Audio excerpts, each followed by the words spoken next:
here. Oh, good, you're my people. I just got broken up with again. No, it's not too bad, except for the hours I'm never going to get back from watching his old marching band videos from the 80s. I mean, the footage was so grainy, he wasn't even sure which one he was in the footage. And my friends are like, Steph, when one door closes, another one will open. Not when you live in a studio apartment. Yeah. And anytime I go through a breakup, I look for a shred of connection anywhere I can find it. Like last week I had a colonoscopy. It's not the joke, but I had to drink this hard, it looks like a young audience, so you have to drink this really bad stuff the night before. And I was really struggling with it. And nothing's more embarrassing than having your 80-year-old father haze you over FaceTime. Drink it, Stephanie, drink it! You signed up for this! Like I had a choice between swimming with dolphins or colonoscopy. But I'm on this, stretcher waiting to be wheeled in, and I'm naked and afraid. Kind of like my favorite television show, feeling very vulnerable.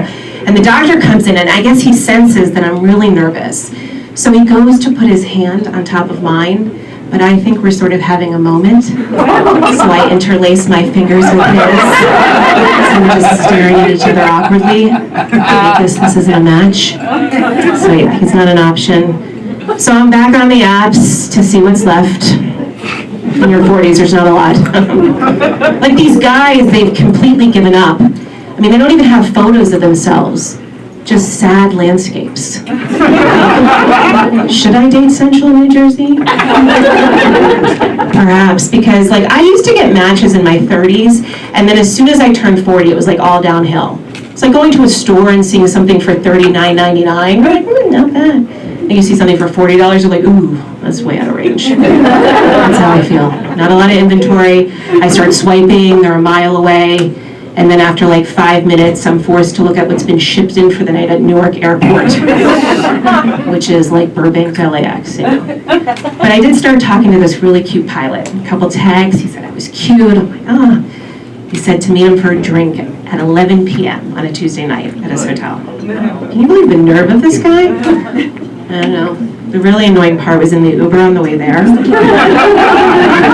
My driver was asking me all these crazy questions, like, what terminal? I'm like, no. I said, Newark Airport Comfort Inn.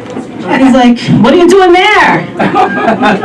Hopefully some sort of layover, but mind your own business, okay? Because at least I have a date.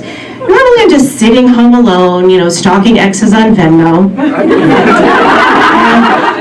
Trying to figure out ways to spruce up what looks sort of still like a dorm room.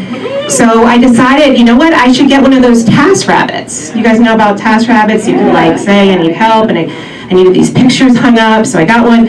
And then on the day of the appointment, I get an email, Sebastian needs to cancel your mounting. We're just going to hang some pictures, but definitely going to reschedule. Doesn't a mounting by Sebastian sound so amazing? It does to my mother, Ellen P. Goldklang. She's wondering why her daughter's still single. She asked me these crazy questions like, whatever happened to your friend, that friend of yours from nursery school? She married that lovely podiatrist from Long Island. I'm like, well, he cheated on her and gave her an STD. My mom's like, well, I don't know if it's so bad. I wouldn't take it out on the open road.